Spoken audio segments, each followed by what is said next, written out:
Okay. Don't matter if that one is sticking out. Okay. Doesn't matter. So then. Then you can push it back in. Push it back, yeah. Okay. So it goes big hole, ring, small hole, squish. But the big hole has the plastic on it. Yeah, the plastic. Yeah, because you put a lot over here, this one. That's never gonna fit. It's some purpose why it's like we call combo. This is like we had a one regular hole in both sides bigger. Okay. So. Okay, so I take this. This side goes in there. No, ring. I almost made a mistake already. I did make a mistake already.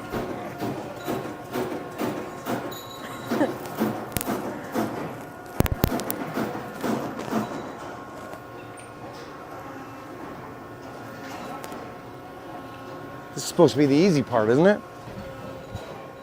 Okay.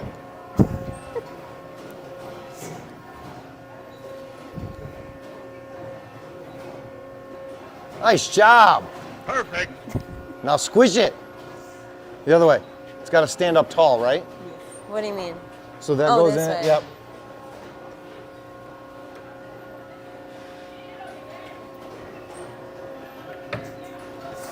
I haven't hit the gym lately. I want to go down. Well, that is part of the latest episode of Make Manufacturing Fun Again with TMA and Justine Ewald. We were out at Lexco Cable Manufacturing. It was a great time. You can watch the full video on YouTube at the Make Manufacturing Fun Again page. We are learning so much. We're learning that there are professionals and experts at everything. And even though something looks like it might be easy, man, there takes training to do it. And so that's the whole idea behind that show that we're doing, is showing the who, what, where, when, how, and the why of everything that's made here in Illinois. We're talking about expanding it later, but right now we're focusing on Illinois, why we should care about manufacturing. There's so many people that think manufacturing is dead in the US, and they're wrong. They're dead wrong, right? My guest today posted a video that she got from somewhere else, and we'll talk about that also on the dangers of not using the manufacturing in the US. What could actually go wrong and happen? So all that to say, join Justine and I on these journeys to make manufacturing fun again. We've filmed 5 of these episodes now. They're coming out one every month to just show what's actually going on in the world around you and how the things that you rely on are getting made and why it's important. So I hope that you'll join us with that. This is the Manufacturing Alliance podcast. I'm your host, Tony DeMakis, with Alliance Specialties and Laser Sales, your home for mold makers that don't build molds. We do all the other things: polishing, laser welding, laser engraving, hot runner repair, preventative mold maintenance. Right now, it's difficult to find people, and it's difficult to find people to do all the things that you need done. And that's why you need to find partners. You need to find vendors that you can rely on, people that want to be an extension of your tool room and do things on your behalf. And that's where we come in. So if you need any of that stuff, we're here to do it. We're here in the Chicagoland area. We also have a line of laser welding and laser engraving equipment made here in the United States. That's important because when something goes wrong, and something always goes wrong, you want to know who's building your equipment. You also need to know about the people that are building your equipment. We are a group of people that think that human trafficking is bad. Can we all agree that human trafficking is bad? Raise your hand on that one. Yeah. But we want to help do something about it. So every machine that is sold, every Alliance, ID1, or Advantage system that's sold, we are donating a portion of those profits to the Tim Tebow Foundation to help fight against human trafficking, because it is a horrible, horrible evil. So if you're interested in bringing some laser welding in-house, we want to help you. We want to talk to you. We want to set up a demo with you, come out and show you what the technology can do. Just let us know. Reach out to me, Tony, at AllianceLaserSales.com, and we'll get something set up and scheduled and allow you to test the equipment in your own facility, because if it doesn't work for you in your building, then it doesn't work. If you like what you hear, if you want to be part of the Manufacturing Alliance, we have a YouTube channel for that. Please like and subscribe and get the notifications, and you'll find out everything that's going on with Make Manufacturing Fun Again, where we're going to be as a podcast and as Alliance, what trade shows we're going to go to, and you'll never miss any of that information. So get on board for all of that. That would be great. And then the next show that we're going to be at is the Med Device show in Boston. It is September 30th through October 1st. It's a show that is dedicated to, you guessed it, medical device technology and what is coming out, what is new. There's going to be additive manufacturing. There's going to be welding manufacturing. There's going to be everything that you need to bring your product to market. This is the place to do that. So they've been doing this for years. It's a great show. It's part of the MD&M group. It's going to be at the BCEC Boston Convention Center. That, again, is September 30th through October 1st. We hope to see you at that. And last but not least, I want to give a shout out to my friend Mike at Shop Floor Coffee. I'm not a coffee drinker. You hear me say that all the time. So I can't tell you it's delicious from myself. But what I can tell you is every show I've been to where they are presenting and having a presence, there is a line of people waiting for their coffee because they don't want the swill that the traditional trade shows have. And so if you want to do something good for your team and you want to do something good for the community, take a look at Shop Floor Coffee. And if you add in the coupon code ALL10, you'll get 10% off your order. One thing to know, every order, a portion of those proceeds are given back to charity as well. So great company, great product. If you're a coffee drinker, I've heard phenomenal things, and you should give them a chance, because why not, right? That's all the nuggets and the stuff that we have to get out of the way. And now we can move on. So my guest today is a friend of mine. We've talked before in the past. She's been on the show. She has this little shop out in Texas, and she's doing amazing things. Let's bring in Vivian. Vivian, how are you? Doing good. Glad to hear it. Yeah. You got a colorful wall back there and everything. Yeah, that's my niece. My brother actually works with me. His daughter drew that for me. Okay. It says her name, Eden. And then this is a picture of me, obviously, done by my my middle child, and the rest are just various. It's a knight and a I don't know, medieval lady done by another kid. I don't know. It keeps it fun. Well, and that's something that you're big about, right? Is keeping things fun and light, and I mean, still serious, but keeping things interesting and light, and remembering what we're doing and why we're doing it. Yeah. I mean, so I, with total like love to everyone who does this, I kind of give a hard time to companies that have quality as one of like their main like core values, because it's like, well, duh, you know.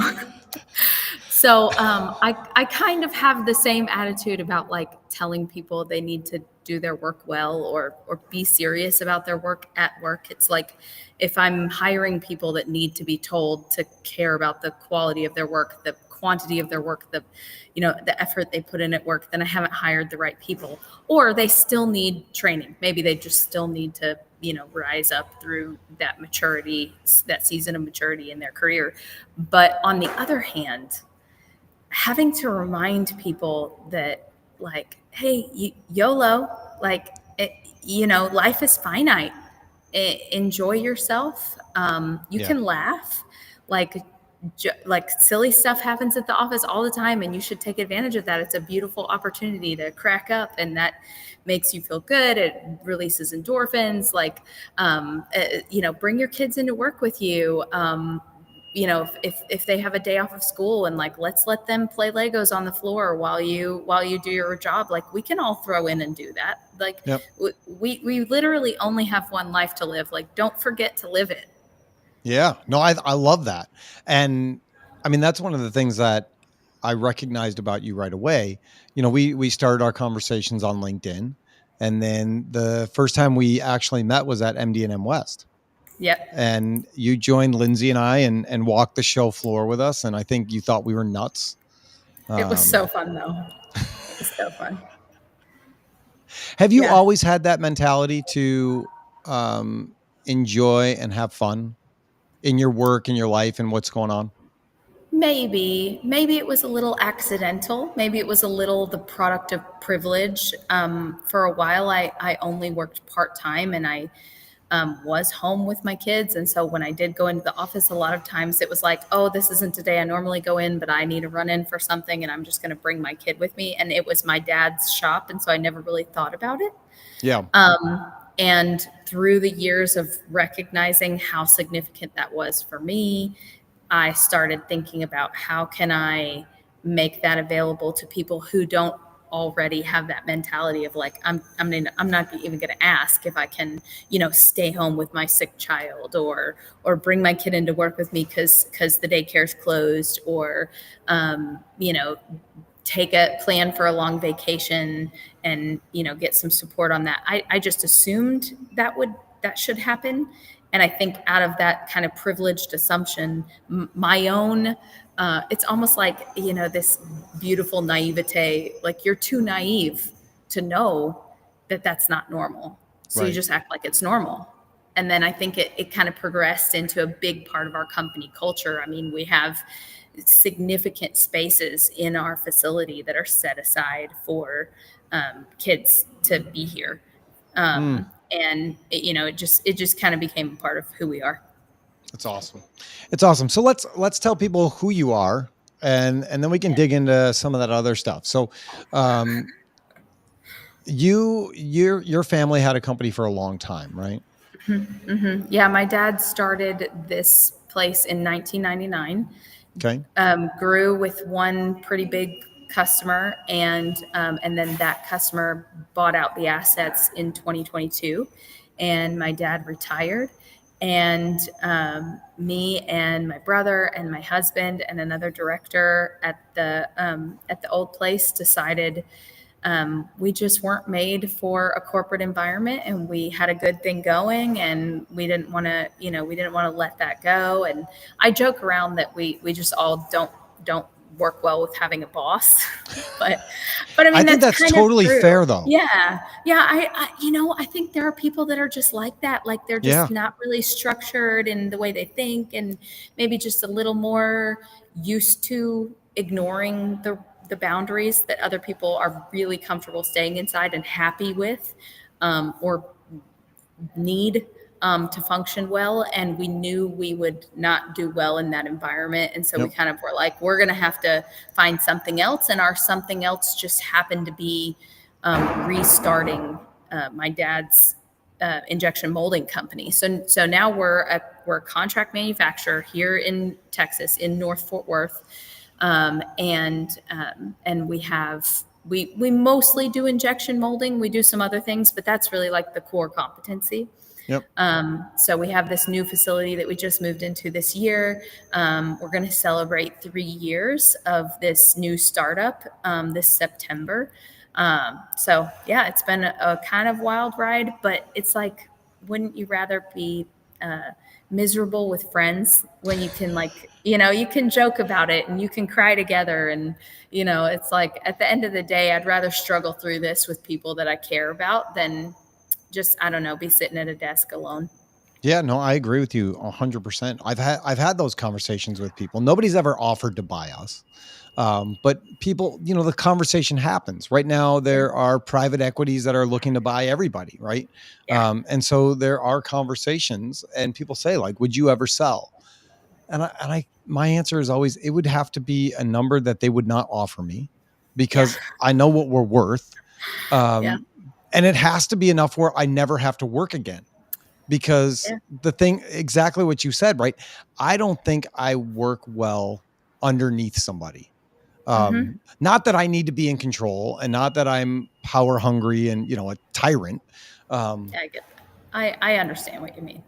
But for somebody to come in and say, like, why isn't this done? And that's not the way I manage either. Like, I don't require those things of other people. And all the people that I know that have sold their businesses into private equity and it went from a family business to a corporation. It's gone really rough. Yeah. Yeah, I think that I've noticed that that's kind of the biggest difference is like if you need rules and you need structure and you need somebody to tell you do this many of this thing every hour, there's a very like specific set of jobs and or environments where you're going to get that. And there are some people that work their best in that environment. Like Yes. they will never be the shining star in an environment like SigmaPro where there's not that much structure. And we talked about this. We actually kind of did some changes on our core values because we were like, what's the one thing that all the people that love it here have in common? And it's like, they just don't want that structure. They don't want that boss. They don't want that. They're honestly like just entrepreneurs. They're just wired like little entrepreneurs, and they end up here and in trade, thankfully, and we get them and they're great. And it's a hard thing, right? Because you lead the way that you lead. You're a servant leader. That's important to you, right? You care about the people, and it's a reality. But it's not for everybody, and not everybody can see that vision and understand it. I had somebody yesterday, somebody I trust. They told me that there needs to be a more authoritative presence where we're at. And I thought, but there doesn't. The people that are here know what they need to get done, and they're getting those things done. We're not late on anything. The quality's not suffering, but there are times where you don't have work for everybody because that position doesn't have something. So, the guy, Kevin is in charge of machine repairs. Well, if nobody's machine is broken, it's going to look like he doesn't have much to do in that day. Yeah. So that's okay. Sometimes that's okay because when a machine comes in, it gets fixed right away. But there are going to be those times where there's going to be lulls and downtimes and periods of things. And you don't need to crack the whip and have, everybody doing something every moment of every day, in my opinion. Yeah. So that's the hard part is that there's always going to be more profit you can squeeze out of any business. Sure.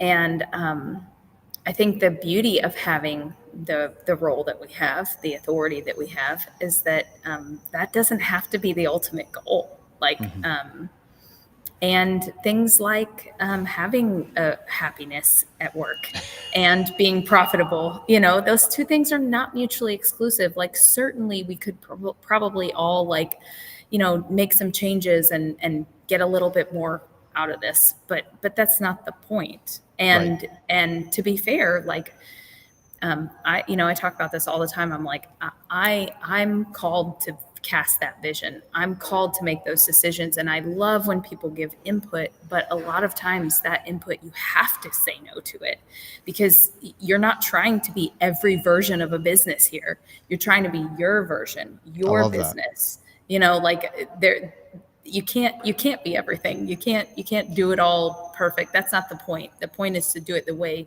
you're called to do it, the way your business is supposed to look. And I think you're uniquely positioned to be the person that says, this is what it is. And I'm not going to get pulled off course just because there's profitability that could potentially be had here. Like, the course has to do with profitability, but it has to do with a lot of other things too. And people are key there. Yeah, no, I love that. I love that idea that your business doesn't have to look like everybody else's. No. Yeah. And that's the thing that makes each business unique, right? There are plenty of people out there that the dollar is the end all be all, and that's what they want to make, and that's what they want to do. And listen, that's fine. I have a lot of friends with a lot more money than me. Same. That's the reality. It's true. And that's fine. Yeah. But that's not what I want to do. I don't want to be that person. Yeah. And you're allowed to do that. I mean, we are absolutely allowed to curate the kind of space and culture and purpose and, partnerships that we want. And I think the more clarity and the more niche you have there, like the it's less the act of deciding, who you're going to be, and more the act of saying no to the things that you don't want. That's so critical. I've been talking with people about this the last couple of weeks, about opportunity cost, about how when you say no to something, you're saying no to one thing. But when you say yes to something, you're saying no to an infinite number of other options. And that's really scary. And be careful. Saying no is always a lot safer than saying yes. And like everything you say yes to is going to change your identity a little bit. It's going to change your culture a little bit as a company. And you just have to be careful to stay on that course. And that's tough sometimes, because you do love and admire these people who are bringing you this input. But I think you can listen to it in all honesty, like listen to it and care about it, but not always feel obligated to say yes. Yeah. And you have to be open to feedback. Right. And I say it all the time. I don't want to be surrounded by yes people. I don't want everybody to agree with every idea that I have, because I have a lot of bad ideas, and there are things that I need to get better at. And I know that. And that's just part of what it is. And you try to find those people that you can trust, and you listen to what they have to say. And then you have to take it with a grain of salt and say, like you said, does it make sense for our organization and what we're trying to do? Yes or no. I mean, that's really the bottom line with that. Agreed. Stay the course. It's going to matter 5 years down the road, because everything you said yes to today is your business is going to look different, and progressively more so, right? That getting 1 degree off doesn't look like much today, but it looks like a lot 10 years from now, 20 years from now. So, yeah. And I mean, we've experienced that, and I'm sure that you have too. I mean, there was a time where, it looked like a good opportunity. There was a company out of Turkey that was selling laser welding systems, and they were looking for a U.S. rep to be able to help sell their products. And we thought, this is great. And they came in, they did this whole dog and pony show. It was amazing. We thought, this is a good way to make some extra money. We should do this. And a couple years into the relationship, we were like, what did we do? What? Oh God. What did we do? But we already said yes. Right. And so now say no is a lot more difficult, because you have to backtrack on all this stuff. And all the times that you've said, yeah, this is a great company, we want to work with it, blah, blah, blah, blah. All the people you said that to, you have to now be able to kind of backtrack and tell the story on why it's now a no. And it took us probably 3 years to break out of that relationship, because we just didn't know the right way to do it or how to do it. And, they kept dangling, like, here's a carrot. Like, we just came out with this thing. This is great. And I'm like, oh, okay. And eventually we just had to break away from that. And I think it's exactly what you're saying, is know who you are. Yeah. And stay true to who you are, and just dial that in, laser focused, so that you can be successful in it. Yeah. Yeah. Well, you're not alone in, having that story. Do you experience something similar? Well, I mean, right. Like, failure is the best teacher. And I was just looking for a lot of education the past few years. Did you get a doctorate? I got a doctorate. Yes. I'm super, super good at whatever I'm doing now. What is that from Parks and Recreation? Andy says, I don't know what I'm doing, but I know I'm doing it really well. So yeah. But I think that it's good to recognize those things, right? Yeah. And then hopefully not fall down that path again in the future, but recognize it. One of our friends, J.R. Hammer from Hammer Tool, they do great work. He's been friends with my dad forever. And, when I first came into the business, I met with him and we sat down. He's like, okay, tell me everything that you guys do. And I was like, okay, we do polishing, we do welding, we do engraving, we do this.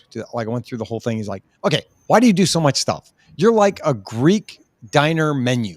Why do you have so many things on here? Like, how can you be good at all of those things? And I was like, I mean, on one side, he's got a point. And on the other side, all the things that we do are because they feed into each other. And so, if you're going to do mold repair, then you need a welder there, right? You should probably be able to weld the stuff that you need to repair.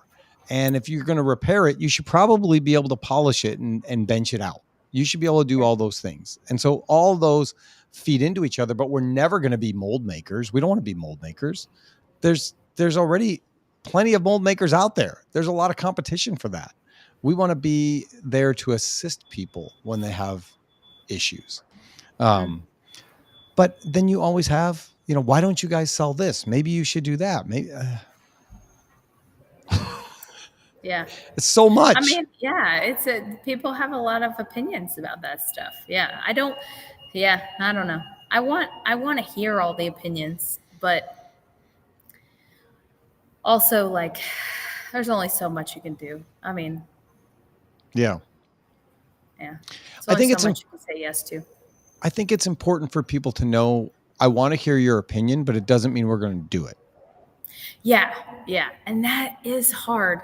Like, that's a hard line to toe, especially as a leader, to be like, it's not a democracy. Right. But I know I can't make all the decisions well without everybody's input. Yes. Yeah, I'm not really sure how to say that well yet, but yeah, I think it's just, you just kind of like keep talking about it, and you prove to people by listening and caring and responding that you actually do care about their feedback. And then regardless of what you decide, like you become trusted by proving you can be trusted to listen. Yeah. Well, and people remember all the times that you don't come through. Yeah. That's very true. Yeah. The times you do come through, kind of like, yeah, that was once. Yeah. They remember the times where you missed the mark. Yeah. Yeah. And you got to follow up on that crap. Like you can't just hope that it gets ignored. Yeah. Yeah. And that I suffer for that. I mean, I'm one of those people that, like, I know when Christmas is, right? December 25th. I know, but I never know what today is. Yeah. So when I'll have a conversation with somebody and they say, and we agree that I have certain things that I need to do for them, and I need to, some actionable items and things that need to get done. I don't realize how much time goes by between those two things, because, as a leader, there are a lot of things that people don't realize is happening behind the scenes. Right. And so they don't see all the information you have to take in and disseminate and get together before you can a lot of times take a step that somebody's waiting for you to take. Yeah, sheesh, I don't have a solution for you there. That is a very real struggle to because you can't always communicate all of it. Yeah. And it does often appear that the people in leadership are dragging their feet, when in reality, they're jumping through a lot of hoops. Yeah. And it's not to say that, like, oh, woe is me. No, I know. So but I get it. I realized. Go ahead. Yeah. No, you go ahead. Finish your story. What I realized is where I need to get better is I need to say, Vivian, you and I had a conversation a couple weeks ago about this thing. I didn't forget about it. I'm not ignoring it. I'm putting together the information. As soon as I have something to bring to you, I will. Yep. That was the feedback that I got. Yeah. I mean, I think that's wonderful. Sometimes it's hard even to remember that. Like it is. I ended up I do a once a month one-on-one with each of my direct reports. Okay. And I went to a coach who told me, what everybody needs from you is to know what's my job? Am I doing it well? Where are we going? I'm going to get your free coaching. This is really good. It was like, what's your job? Like, what is my job? So like enforcing KPIs, like really enforcing wherever there's any kind of lack of clarity around somebody's role. So like adding clarity to their job, their expectations, their role, whatever. And then how am I doing? Like giving consistent, clear feedback. And even if how am I doing, like I try to really focus on the things they're doing well there too, and not just like, so really catering to that side of it. And then where are we going? Like casting the vision, like taking that once a month and really, reinforcing the vision for the team or for the company. And then, do you care about me? Like, just talking about, family, talking about their personal goals, their personal life. I say a lot of times, I'm not your career planner. Like, I'm your employer, and I don't want to become your career planner. So I do care about where people want to go next, but I can't necessarily curate your career for you. But I care a lot too about, like listening to those goals and asking questions like, is there anything SigmaPro can do to support you in that, or, whatever, but just caring. And I think one of the easy ways to stay connected to people and to reinforce that care is to talk to them about their family. Yeah. How's your kid that was sick? I have an employee whose daughter is getting married, so they're searching for wedding venues. How's the wedding venue search going? And I actually do care about that stuff. Yes. But making sure I'm following up, like, hey, we talked last time about, you and your husband starting to go to see a counselor. Did you find one you like? My counselor used to dress like a green bean. It was hilarious. He wore green head to toe. Like, it was the best counselor I've ever had, But like connecting on that stuff is so easy and so critical. Yeah. How many people do you meet with on a regular basis? So I have 1, 2, 3, 4, 5 direct reports. As a very loose rule, I try to keep it 5 or less as far as anybody's direct reports. Yeah. Because I think that everybody needs to be meeting regularly with their direct reports. And if you have too many of them, you can't do that. Yep. It can't always, you can't always do that. But for generally, that's a good rule of thumb. But I have 5 direct reports that I meet with regularly. And then I try to spend some time with some of the other, employees that I feel like seem to want my attention. Yeah. But those 5 are the ones I like take out to lunch once a month, Yeah. So then those 5, do they do the same thing with 5 reporting to them? They don't all have direct reports. Okay. Only 3 of them do. And I don't dictate how they do it, but yes, they're required to have what we call one-on-ones, but how they do that is up to them. If they don't want to take time to do like a lunch, then they might just make sure to have 30 minutes, a couple times a month that they connect with them, or maybe they take a walk or something like that. Yeah. No, I love that. It becomes very difficult. How many people do you guys have at SigmaPro now? Just shy of 30. Okay. It's a lot, isn't it? I mean, Yes. Right now we've got about 60 employees, and for a while I tried to do all of it. Like, my partner and I would do all of the reviews. So that, like, the annual reviews, we would do all the reviews, and it was it takes forever. And then people get mad at us because it's taking forever. And we're like, okay, there's 60 people.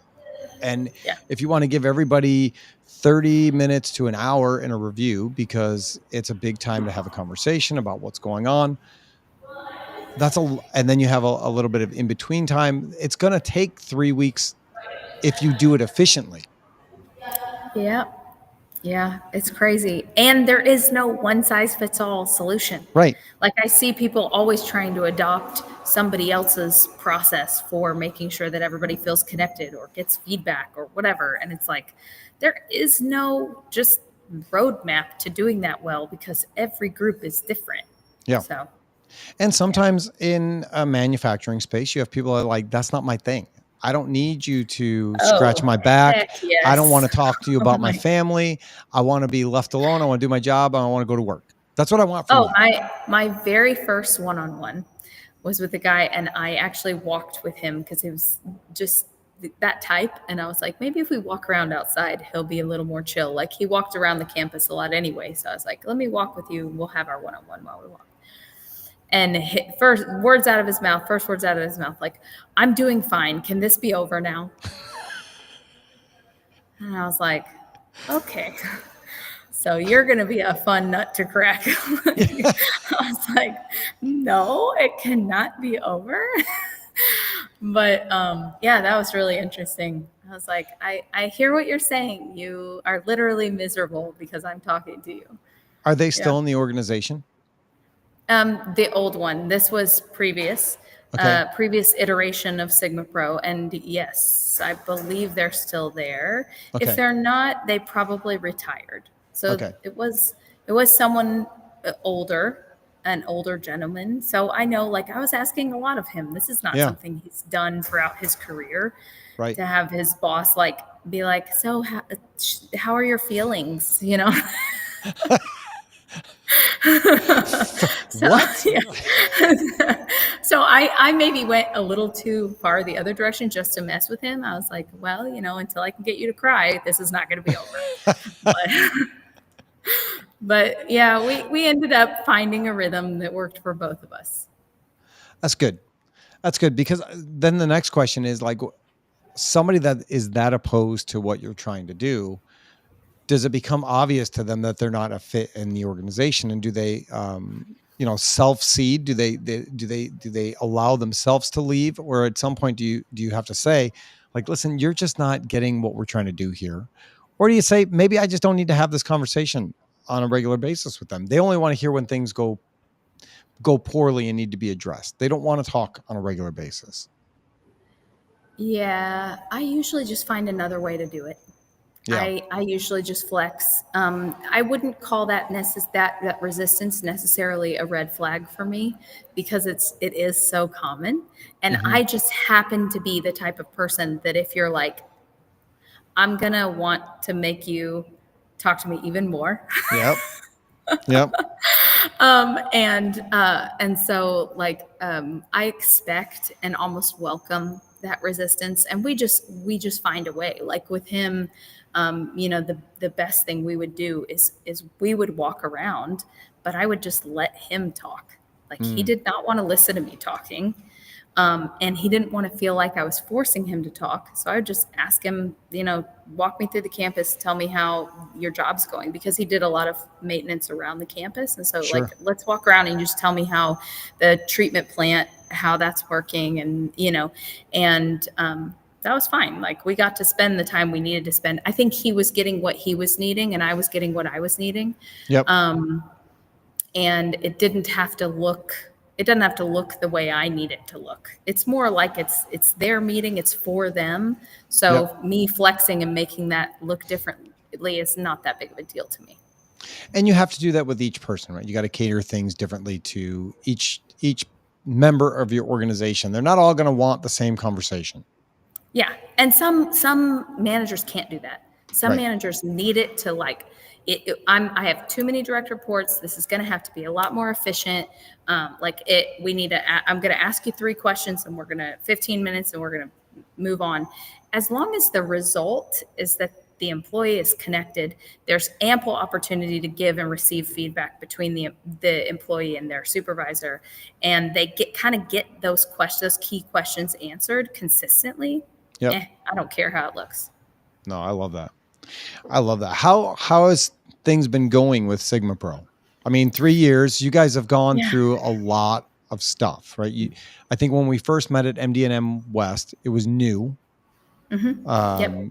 It was super startup. It was new. You were talking about a building, and equipment and what that was going to look like. And 3 years later, you have your grand opening, you got equipment and 30 employees. So things must be going okay. They're going well. Yeah. Definitely some room for improvement in a lot of areas, but it's not boring. Um, yeah, and everybody that works here seems happy. That's good. And every time people come in, like for interviews, we always hear like, I love the vibe here. Like, I love people have said it feels peaceful. People have said a lot of times everybody seems happy. And I'm Yeah. like, honestly, like I can be done. Like we can just have done this, and I'm really, really thankful. Yeah. Now I'm not going to give up, right? Like we're already looking at another expansion here. We have 10 machines. They're not all running full time, but 7 of them are. Okay. And we have about 10,000 square feet in this building, and now we're looking at adding another 15,000 on the acre and a half behind us that we bought, and adding some machines over there. We're adding a clean room, doing a lot of medical work. So that's really exciting, and I don't want to. I kind of like this. I like this startup mode. I like this growth mode. Like, it's terrifying, but in the best way. Yeah. So I'm almost afraid that when this slows down, I'll get bored. but it's fun. It's super fun. I mean, even on the days when you're like, crap, like what are we gonna do? I don't know. We had a thing a couple weeks ago. We all went to lunch because we were like, we don't have enough revenue coming in. Our costs are too high. We're going to have to let a few people go. And we all sat down to lunch. We kind of had, this list of people that were like, I guess we're going to have to pick, who's going to get laid off. And we always pray for our food, and we prayed over the meal. And I swear it was like something dropped into my head, a thought. And I was like, what if instead of letting people go, we ran 6 days a week? We took our entire 3 shifts that we run and we switched them all around, and we did 12-hour shifts, and we changed to 4 teams, and we restructured our entire thing and tried to get 20% more production off of all of the tools that we have right now. Could the increase in revenue allow us to keep all of our staff? And everyone was like, maybe. And man, we did the math, and I'm just telling you, like, it was nuts. We were like, okay, everybody can stay. Yeah. And it was incredible. And it's those moments that I'm like, we have incredible favor.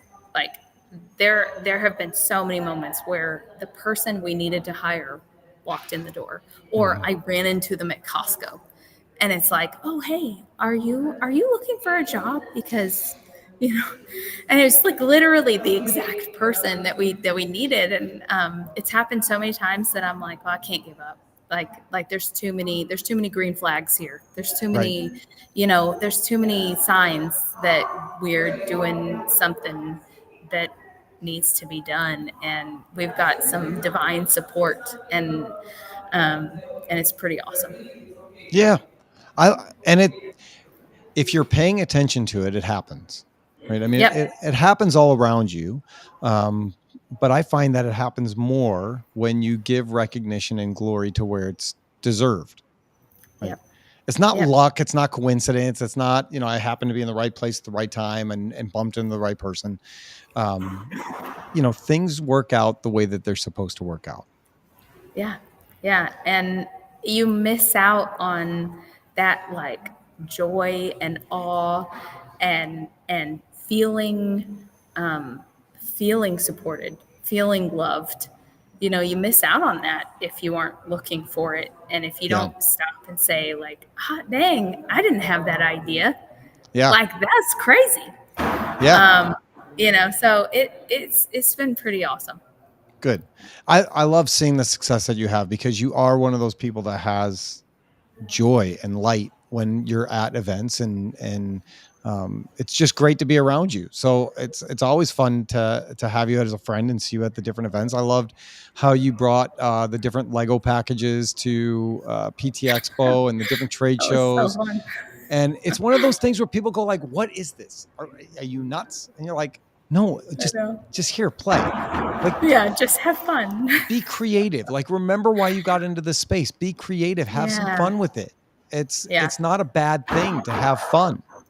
Yeah. Well, it helps that I'm raising 3 boys that are all like incredible, like tinkerers, like super into math and technology. And they come up to the office all the time and ask what they can do to help around here. And so I think it helps me see other people in that same light of like, wow, there is a lot of joy to be had specifically in manufacturing because there's so much of that. There's so many opportunities to have that satisfaction of having Yeah. created something. And I think that's a human thing. Like, I think we all love that. Like, whether it's like playing a musical instrument or cooking a meal or doing a painting or planting some flowers, like it feels good to take a step back and be like, look what I could do. Like I created something, and you can do that at work. Well, and I mean, really, that's who we're made to be, right? We're created to be that person that creates, Yep. in the image of God. God's a creator. Yep. That's what we're supposed to Yeah. do. So it fits inside of our wheelhouse when we're doing the things that we're supposed to be doing, Yeah. whether we recognize it or not. Yeah. Yeah. So don't underplay how much it matters as leaders or whoever is out there, doing this. When you give credit to other people, when you encourage them to say like, hey, you did an amazing job. Like, you had a great day. You made our team better. You helped fix this problem. You swept the floor and it looks so much better now. Like I think we have to teach people to change their own inner voice and like start to celebrate what they've created and lean into that feeling and not turn it off. Like, for some reason we have to do that now that we're adults, Yeah. And we forget. We get busy. It's like we talked about in the beginning, right? We forget about what's going on. And it's real easy to forget to say thank you to somebody for sweeping the floor, taking out the garbage, coming up with a good idea. We start to take some things for granted, and we have to check ourselves as leaders because we don't have the ability to tune out. Yeah, it's true. That's true. That's probably the hardest part, is you can't turn your head or your heart off anymore. Yeah. Jack and I were talking the other day because he's editing the next episode of Make Manufacturing Fun Again. And there was a guy on a production line doing a task. He was putting a handle onto a socket, and like that's most of his job. And so Justine and I did the job, and we failed a couple times at it because that's what we do. And I just said, like, Jack, can you imagine if that was your job every day? Like, that's not something that would, I feel like that's not something that would fulfill me to do that. Yeah. But at the same point, that guy doesn't have to worry about how 60 people are going to get paid. He doesn't have to worry about people retiring and the joys of a family business. He doesn't have to worry about, money coming in from jobs that were done or issues that took place. And so there could be a piece in that also where you can just come to work and do your job. And as a leader, you don't have that luxury anymore. No, you do not. And it is luxurious. I mean, there are days that I'm like, I just want to go home, put on music, and vacuum. Like, I just want to do something that no one can talk to me, and I don't need complex thinking, and I just complete a task. And it's so relaxing. Yeah. Yeah. You get those people that, like, some of the feedback I get sometimes, and like, man, this is like my therapy session today. This is great. I've had people say, like, you need a to-do list. You need to keep track of a to-do list. And I used to have a to-do list, and it just pissed me off because I would just keep adding to the list. And I would do something that wasn't on the list, and then I would write it on the list just so I could cross off something. Yeah. Because it's like there's always a thing that's next in line. Yeah. I had a coach who used to really press business owners and CEOs to always have assistants and like an executive assistant. Yeah. And I mean, of course, many people are like, that's outside of my, budget or whatever. But I think the whole idea was no one person can do that all. Like Right. it's an acknowledgement that the role that you're in is too much for someone, and you kind of got to suck that up when you're in a small business, when you don't have the resources to have people to do everything for you. It's just like you're just always going to have things that don't get done. But as long as you're choosing the right things, which you have to, because they're the important and urgent things, and they scream the loudest. But it just is what it is. I think you're in good company.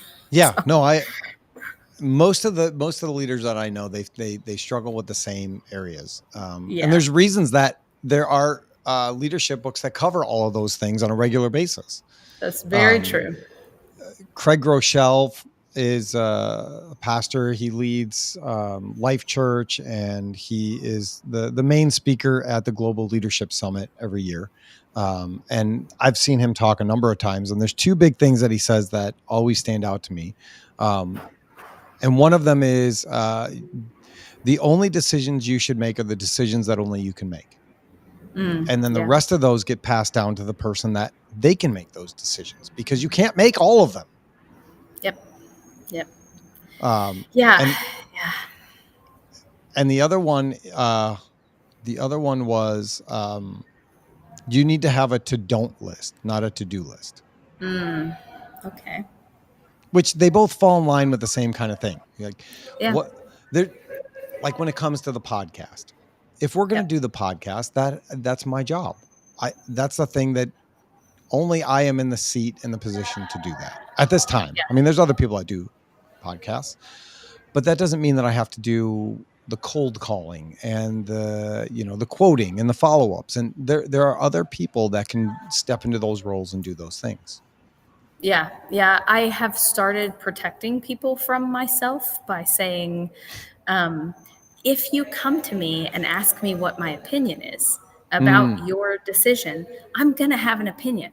Like I just am. I'm going to have an opinion, and it's going to come out like a command. But that doesn't mean I need to have an opinion. Like, that doesn't mean you have to listen to my opinion or get my opinion or do what I think you should do.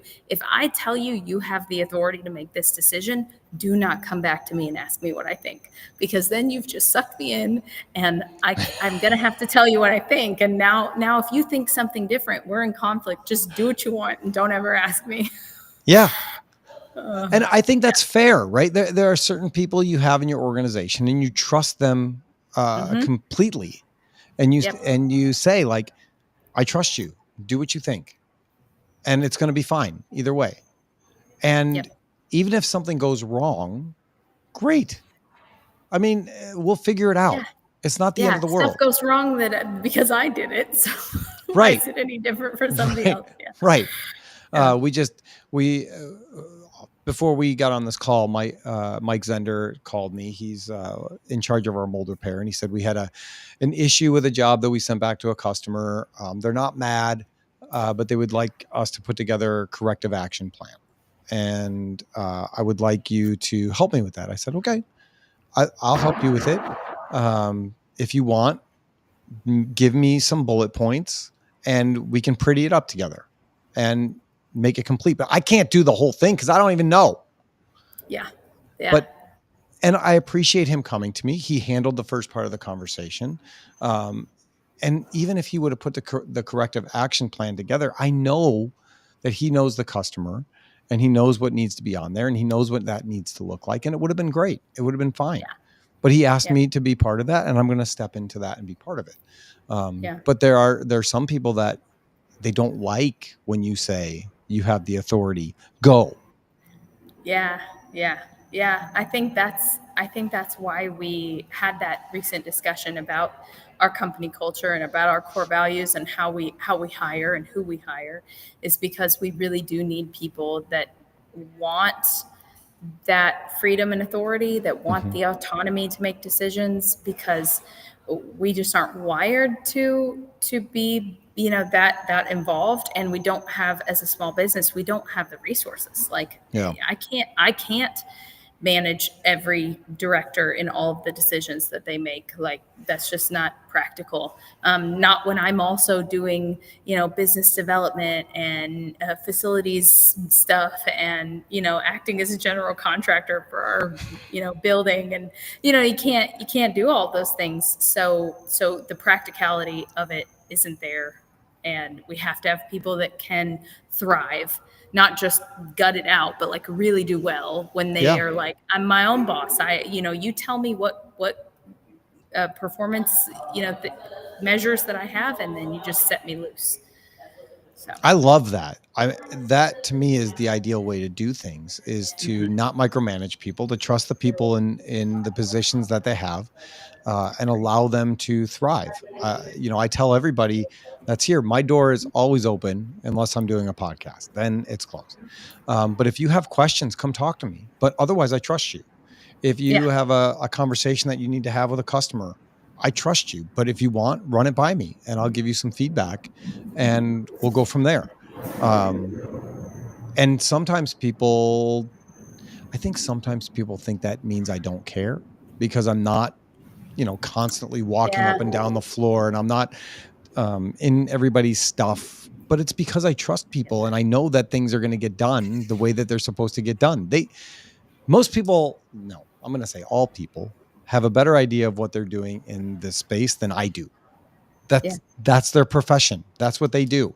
I can't tell them really what to do. I can give some suggestions on, like you said, the business side of things, and if there are issues, how to navigate those and have conversations and difficult conversations, what that looks like. But for 90% of the day-to-day stuff, everybody on my team knows way better than I do. Yeah. So I want them to be able to step into that. That's good. I mean, that's good in our environment too. That's exactly what we're trying to create. And I think people are happier here because of that. But again, like, I'm not above saying there are people that need really clear structure and boundaries. Like, I would say even my husband is one of those. Like, Chris really likes a lot more structure. He's changed over the years and he's definitely tends more to the other side now, but there are people that, like, they're not going to be the best version of themselves in an environment where they're set loose. Like, they're just going to be frustrated. So I guess it's really critical for you to know what you're like and find the right place. You know? Yeah. And I know for me, that's what I like. Like, any place I ever worked where somebody was over my shoulder or, you know, micromanaging. Like, I had one boss one time, overhead lights hurt my eyes when I'm working on a computer. They just do. They give me a headache and I don't like them. And so I had my own space and I would shut the lights off because for me, it was better. There was windows that came in. I had the light from the computer. I had a small desk lamp. That was great. And he came in and he would always turn the overhead lights on. And I said, do I really need to have those lights on? I mean, it gives me a headache. It hurts my head. And he said, it's my business. I want the lights on. Whoa. And I was like, okay, I guess I have the lights on. But I was away from everybody. It was my own space. Nobody complained, but that was the feedback I got. And I just don't think that's necessary. No, that seems to reflect a lot more on the person that boss is. Yeah. And I mean, I hear those stories all the time. And honestly, every time I'm like, there's no way people like that exist. But no, they do. They do. They do. They do. They're all over the place. Yeah. Well, the same boss, at that point I was doing graphic design, and the short version is, one year we put out a catalog for, it was like a 100-page catalog, and we missed the deadline, and it wasn't necessarily our fault, but we missed the deadline. And at the end of it, we got a bonus. Awesome. Yay. The next year we put out a catalog, and we launched a whole new website at the same time, and we hit our deadline. So what is employee Tony supposed to think, right? Like, here comes the reward, right? Here we go. And there was no reward. And so I went to the boss and I said, I'm feeling a little bit frustrated. Last year we completed this thing, we got a bonus. This year we completed the thing and we did additional things and there was no bonus. I'm just trying to figure out, like, am I missing something? And his response was, no, last year I wanted to give you a bonus. This year I didn't. That's my decision. And I was like, what the heck? Okay, I got it. Wow. But what that told me was my hours are now 9 to 5. You are not going to get any more from me. I will come in, I will do my job, I will work those hours, and then I will go home.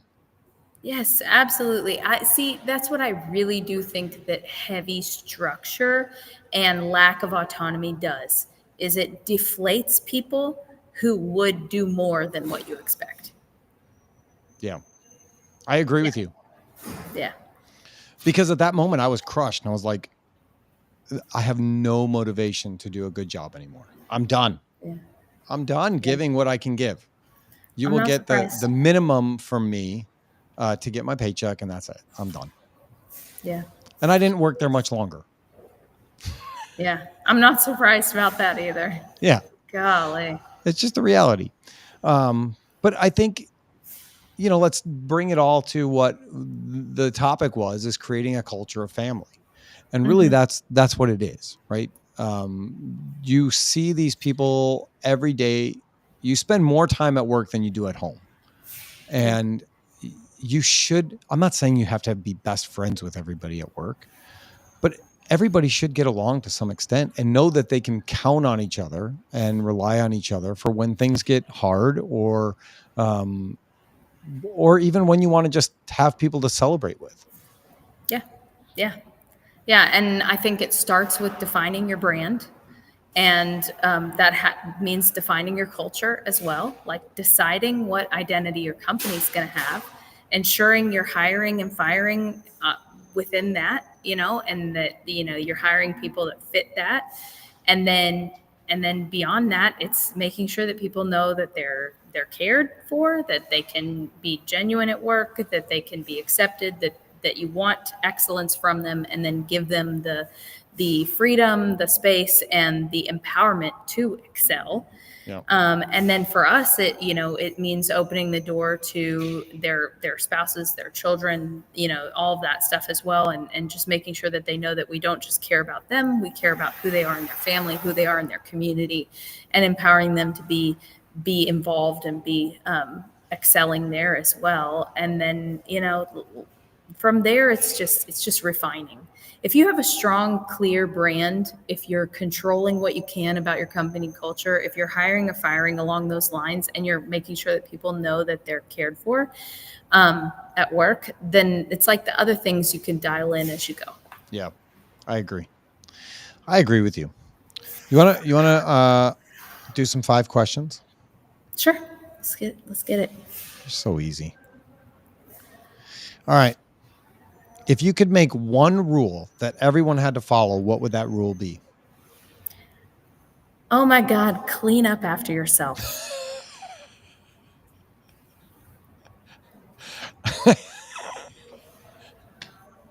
I love this. It's so annoying. Listen, I'm a psychopath about it being clean.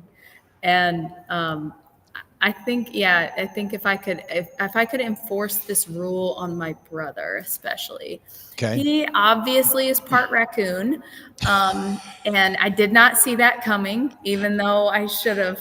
And we have a space with no walls. We are all out in the open. Okay. We have one big open space where we all sit, including my brother. Okay. And he is so messy. Oh my God. But I try to not be too crazy. So you have an open floor plan for the leadership team? Yeah, for everybody. Oh, wow. Yeah. Is it hard to make phone calls and stuff like that? Well, I'm sitting out in the open. Are you doing okay? I'm fine. I just mean for anybody else around you. You know what? They whined about it until they learned about headphones and microphones. I bought everybody a headset with a microphone, and I was like, okay, no one can whine anymore. You all had to learn to use technology. So no, Why we was have that a quiet room if anybody needs it. So. Okay. Why was that important to you when you guys built out that space? Several reasons. We have fast is one of our core values, and we just have like constant, like people are just solving problems, and we do a lot of collaborative work. And it didn't make sense to put people in offices and then make it harder for them to work with each other. Yep. And then we have windows down one side of the building. And that was the most practical place to put offices. And I was like, you know what's going to happen is we're going to cover up the freaking windows with walls. And then like 5 people get offices with windows and nobody else has any sunlight. So I didn't want to do that because that seemed dumb. And then also I really wasn't sure what was going to happen next with our company growth wise. And so putting up any interior walls seemed like a potential for having to take down walls. I love it. I love it. All right. Question 2. What is the one thing that you're superstitious about? Oh, God. Dare I say I'm not superstitious, only a little stitious? I'm not superstitious about anything. I'm actually the opposite. Okay. I am not crunchy about anything. I am like I have 2 other sisters, and the 3 of us, the other 2 are very like into like all natural things, and a lot of my coworkers are too. And I'm like, y'all are insane. Give me the chemicals. And then and then I'm not superstitious. I like if I have superstitious friends, and I'm just like, you're nuts. I would say I'm open. I'm an open person. Like I will be honest about things I don't know. Like I cannot say definitively that aliens don't exist. Sure. But Sure. but I don't think I'm superstitious about anything. God, I literally can't. I'm starting to sound boring. I can't think of anything I'm superstitious about. No, I think it's great. Yeah. And maybe superstitious is the wrong thing. Like for me, I don't think the world is going to end if this happens, but it's just in my own brain. When I get ready in the morning, I always put my right sock on first, and then my left sock, and then my right shoe and my left shoe. If I pick up my left shoe accidentally, I put it down and I pick up my right shoe. I can't work out without The Office playing in the background. Okay. It's weird. Hey, that's a thing. Yeah, literally, that's what I work out to. That's it. Nice. Yeah, that's good. That's good. That explains why you have so many good Office references. Yeah, it you're means welcome. that you're actually working out, though. Yeah, because I've watched that show like 4,000 times. All right, if you could swap genders for the day, how would you spend your time? Oh, I would go get another job and make a shit ton more money.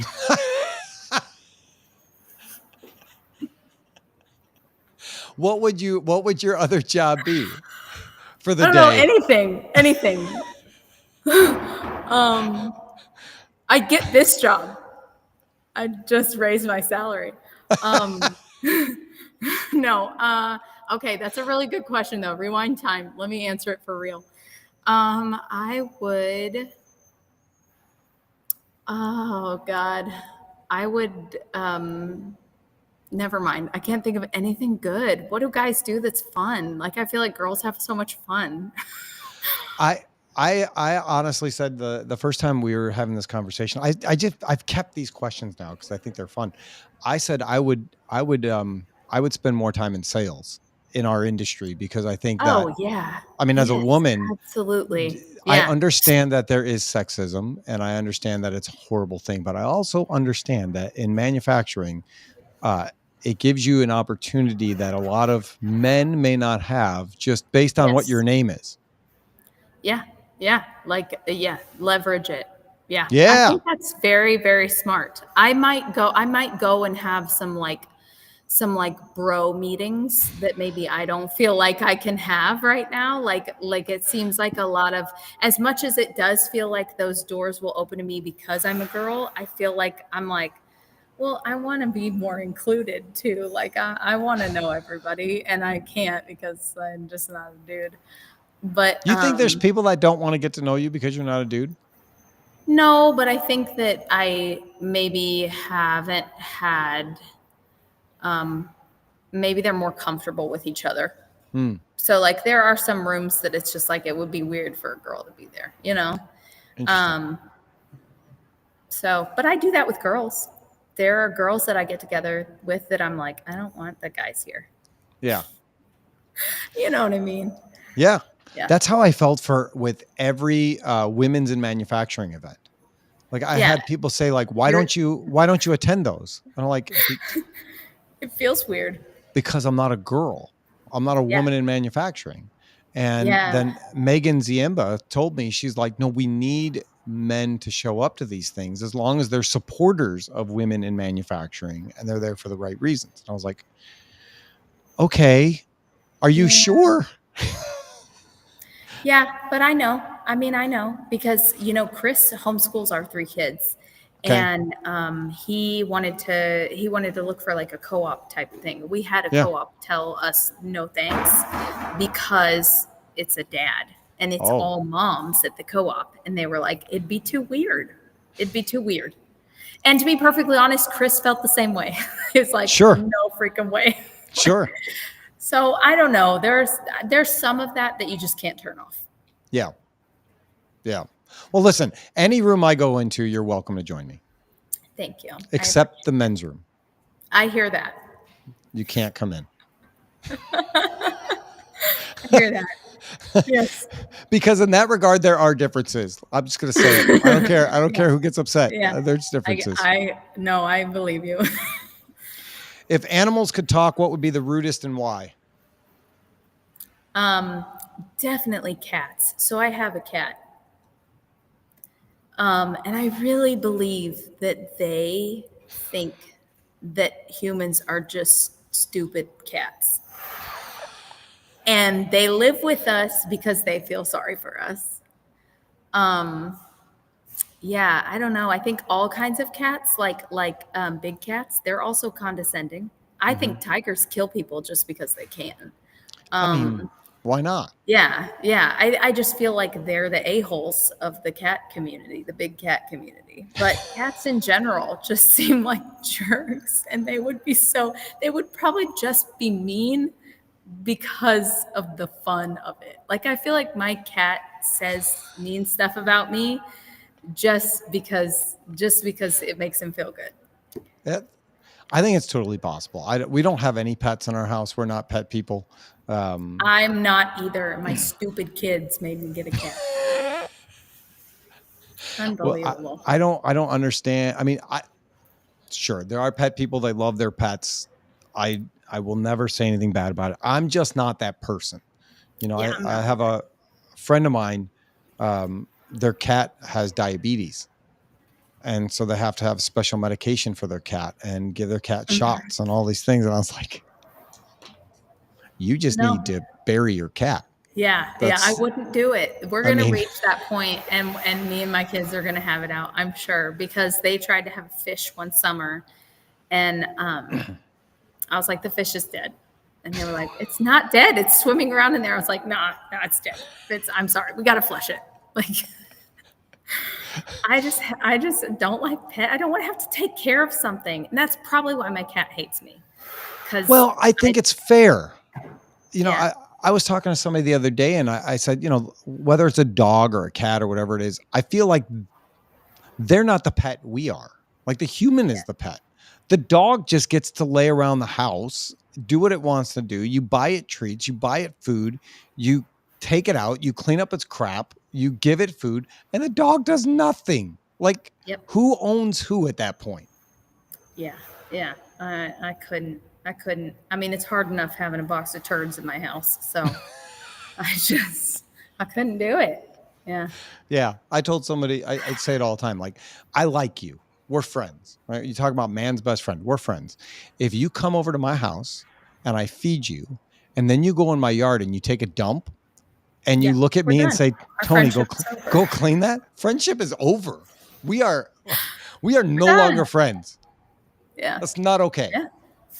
I agree. And then you're going to come absolutely lick my face. No, thank you. Yeah. No, I'm good. Yeah. We're done. Ugh. Yeah. All right. How many kindergarten kids could you take in a fight before you were outnumbered? Oh, a lot. A lot. Yeah. Yeah. No, my 4.5-year-old is sturdy. And so I'm pretty well versed. That's a good word. And how to take them down. So, You go for like, you maybe. sweep the legs. Yeah, absolutely. I mean, him, I just grab his head and right into the bed. I don't know, maybe 10. Okay. I could probably take 10 kindergartners. That's a good number. Terrible question to answer. Oh, God. But hey, it's fun. Yeah, they're distractible. They're easily distractible. So. Yes. And I think you could pick up one and use it as a weapon. Yeah, this is true. Yeah, swing the legs around. That's it. Yeah. You keep a pretty good radius. Yeah, it's very accurate. Okay. Yeah. Yeah. All right. Anything else that you want to cover before I let you go? I mean, we talked about how cats suck and we want to fight kindergartners. I think all the best stuff. Yeah. What kind of work are you guys looking for right now? Really like high volume medical stuff. There's a few good opportunities on the horizon for us in regards to that. I would say especially those people that are wanting to kind of navigate maybe a complex onshoring. We can add a lot of value there. So you guys aren't building tools also, are you? We are, yeah. You are. So well, you're doing the not mold here. No, I'm sorry, I didn't answer that right. We build tools at other shops. Like we design them and send them out to be built. So clients can come to us needing a tool, but it's a pass-through cost. We have partners that build it. But yeah. Cool. Good. Yeah. Do you have any prayer requests before we go? Oh, you can cover Chris. He's doing a pretty massive project at the house, and he texted me yesterday that he's making the kids vote which one of them has to move out by the end of the year. So I think he's had it like to hear. The summer's not been easy, but oh boy. Yeah. What's the project? So they're all working to save money for a racing simulator. Okay. And we have one closet upstairs that's fairly large that we were storing toys in, and apparently some dead lizards, unbeknownst to us. Yeah. So they're going through all the toys that we own and have ever owned for like the last 12 years and organizing them, choosing what to throw away, trying to clear the closet out and make room for this racing simulator. So it's a fun project, but I think it's overwhelming. Would it be worse if they were dead lizards or living lizards? I don't know. I think if they were living, they would be dead very quickly thereafter because of my children. So nothing lasts very long in my house alive-wise. That's fair. All right, let's pray and then we can get out of here for today. Okay. Heavenly Father, thank you for today. Thank you for my friendship with Vivian and for everything that she brings, for the way that she loves people and cares about people and is open to share that. Thank you for this time and allowing us to have a friendship.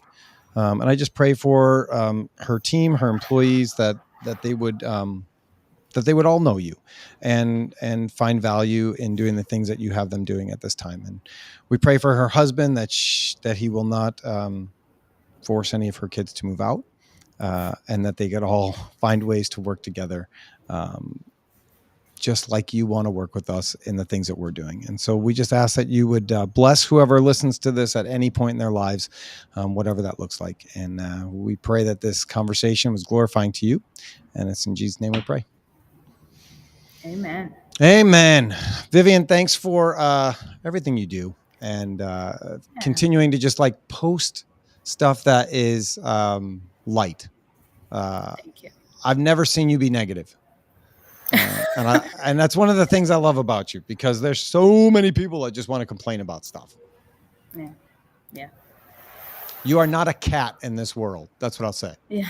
It's the goal. That's the goal. All right. We'll chat soon. Are you going to be out and about anywhere, or are you just staying close to home? I will probably be at Med Device, so I'll see you there. Awesome. Well, we'll have to do some tours together. Sounds good. All right. I'll see you later. Okay. Bye. Bye. That is Vivian Allen from SigmaPro. She is an amazing human being, great company, and great people. If you are looking for someone to help you with your medical devices, it's a great resource, great equipment.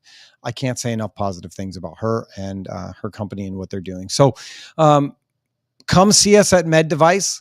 You heard Vivian say she's going to be there. So if you want an opportunity to meet her and talk to her about what she's got going on, if you have products that need to be made, that is September 30th through October 1st. That would be a really long show. September 30th through October 1st in Boston, Massachusetts. And we look forward to seeing you all there. Come stop by the Alliance booth, go see SigmaPro. We can't wait to see you all there. On behalf of myself and Vivian, thank you for watching. Thank you for listening. Take care and God bless.